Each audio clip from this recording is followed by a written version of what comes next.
Thank you. Thank you. Very good. Thank you very much. Thank you very much.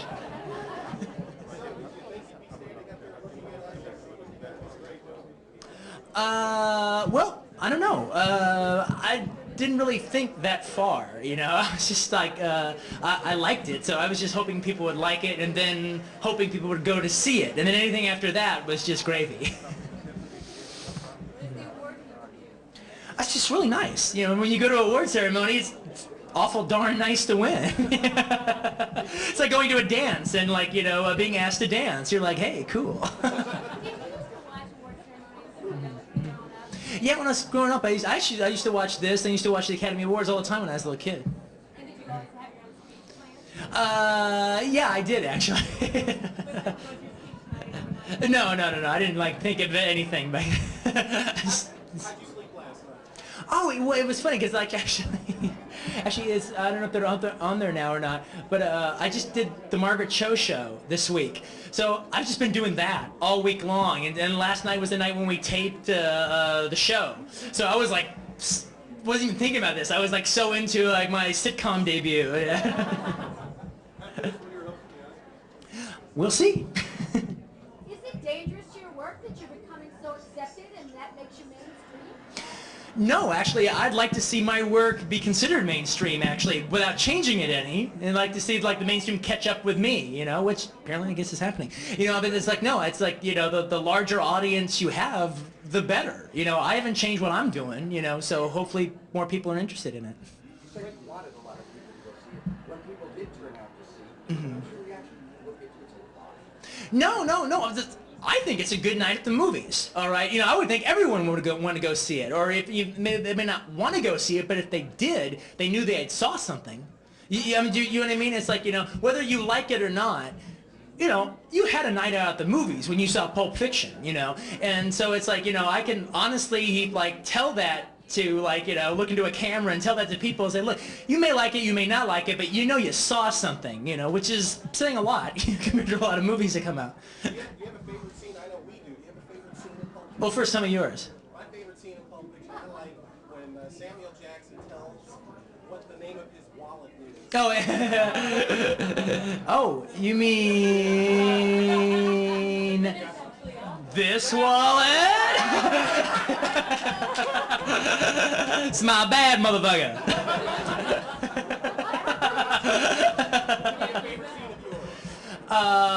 Actually, it's like, you know, when you're a director, you get really masturbatory about it, all right? You know, you start liking the little tiny things. And right now, my favorite thing in Pulp Fiction is the way John Travolta says okay when he's like by the intercom, you know, that's like always like, just never ceases to tickle me. Nah, I never say. Whatever you think is in the briefcase is in the briefcase. There's some good theories running around. I'm very proud of them, actually. What about this foot fetish thing and foot massages and stuff in the beginning? Well, it's not so much a foot fetish thing. It's a foot massage. I think every guy here is probably given a foot massage, and I think every gal here has probably taken one, you know, so it's... Oh, he was a blast. He was wonderful in the role, and he's just one of the sweetest guys in the world. So it was just like, you know, it was really cool working with him. It was cool working with all the actors. I mean, you know, it's like, it's hard enough work when you're having a really great time. I mean, I can't imagine making a movie where people didn't like each other and all this fighting was going on. I mean, life is too short. It's hard enough when like you're having a great time, you know. So I can't imagine, you know, working with people that, you know, were disagreeable.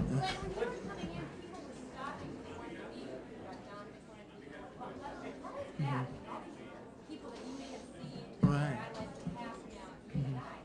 Well, it's like, well, normally it's like totally terrific. Right now, whoosh, you know, one big go, right, point blank in the face. It's a little like, you know.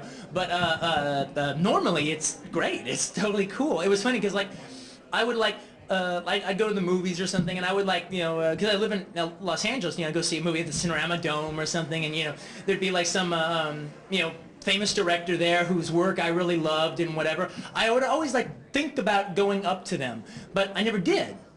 I was like, well, you know, there's no way in the next 2 minutes I'm going to be able, a minute or whatever, you know, I'm going to be able to express to this person how much his work means to me. So better don't even approach him at all and just wait till the day that, you know, I'm there and they're there, and it's, you know what I mean?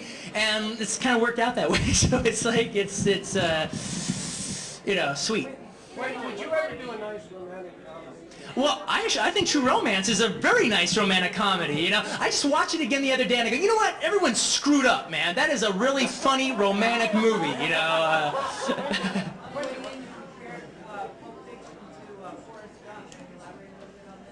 Well, it wasn't so much comparing it. It's like everyone like in the press has been making this big deal about, you know, Forrest Gump represents this. All right, and Pulp Fiction represents the exact opposite, you know, end of the spectrum, you know, and here they are battling it out, and it's like, you know, I was like, my table is right next to the Forrest Gump people. I've been talking to all of them, all right, and I was like, look, is it just me or is everybody completely misreading your movie? All right, I thought it was a really funny movie, and I thought it was like, you know, full of more irony than I've seen in a normal Hollywood movie in my life. You know, it was like, I mean, I don't think this is trumpeting any values. I mean, I think it's like a subversive black comedy as far as I saw. You know, yes, that's it, you know.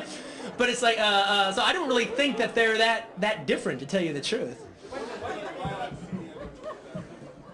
It's entertaining. It's a good, fun night at the movies.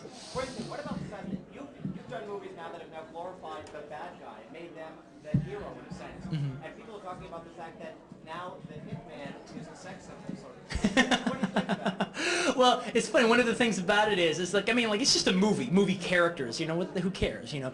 But, you know, that's one hand. On the other hand, it's the fact that, like, one of the things I like the most about it is I didn't cheat. I showed you what John Travolta did, you know, beyond a shadow of a doubt, right at the beginning of the movie. He blowed away a couple of guys that weren't threatening him, that obviously posed no harm to him. He just cold-bloodedly killed them. Then we went on and told the story, and you still liked him. You know, it's different. It would be different if I like tried to like soft soap it. No, I showed him warts and all, and you still liked him. You know, and I really like that. That's what I like. It's like, you know, not fudging it. I'll trade wallets with you. Change my mind. No. I like my bad motherfucker. Do you feel vindicated now that you're leaving Natural Born Killers apparently in the dust? No. Hopefully I'm much too big to like have that kind of petty crap and everything, you know. It's like there's been a lot of stuff said, but oddly enough, right now, it doesn't matter. Natural Born Killers come out. It's done when it's done. You know, the people who like it. The people who don't like it, don't like it. The people who like my thing like it. The people who don't like it, don't like it. And it's just, you know, and at the end of the day now, Oliver Stone's Natural Born Killers is the Natural Born Killers. That's the one you all saw. That's the one that America saw and everything. And mine is just like a memory, you know. So, you know, God bless him. Is it gratifying to you that you got so much bang for your buck on this movie? Because you got a lot of money back. Yeah. That you made it for. No, I know. Well, see, that wasn't by accident. As opposed to like a lot of people that like when they make movies, they want to get as much money as they can to make the movie. Me and my partner, Lawrence Bender, we want to like get as, you know, we want as little money as we can and still make exactly the movie we want to make. Because one, it'll stand up, you know, the less it costs, the less it has to make. And two, the less it costs, the more to make, you know. You know, so it's like, I mean, you know, if I was making Guns of the Navarone, you know, I would have a much bigger budget because that would need a much bigger budget and it has the possibility of being, you know, that much more of a success. All right, you know, but if I don't need it, I don't want it. You saved the wallet, or were there other things that you saved?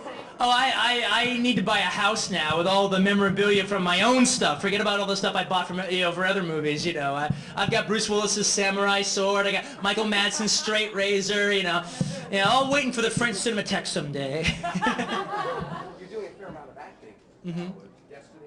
Yeah, What's that like being on the other side? It's a blast. I don't care if the director makes their day. I don't care if there are problems. Hey, I'll be in my trailer, all right? You know, I'm just worried about my scene, you know? It's like, wow, these actors have got it made, man. It's just kickback time on a set when you're an actor. I was like driving me crazy. I'm like busting my butt on Pulp Fiction, and I'd go to like the trailer to see Sam Jackson. He's sitting in his trailer just watching kung fu movies, you know, all day. Like, hey, that's what I want. I want to be in the trailer with Sam watching the kung fu. I gotta go out and do that, you know. So like now I get my revenge. Where do you get all your energy? I don't know. Spin Tide's a nice punk liquor tonight. Yeah, thank you very much. Thank you very much. But do you feel as you're developing your character, you already have specific actors in mind and you just want to talk dialogue? For some of them, yes. For some of them, no. Some of them, like, yes, just in my mind, and I don't know who they're going to be. I mean, I have an idea. I might decide at the end of the writing process I don't want that person. But like, oftentimes, yes. The one big difference was the character of me.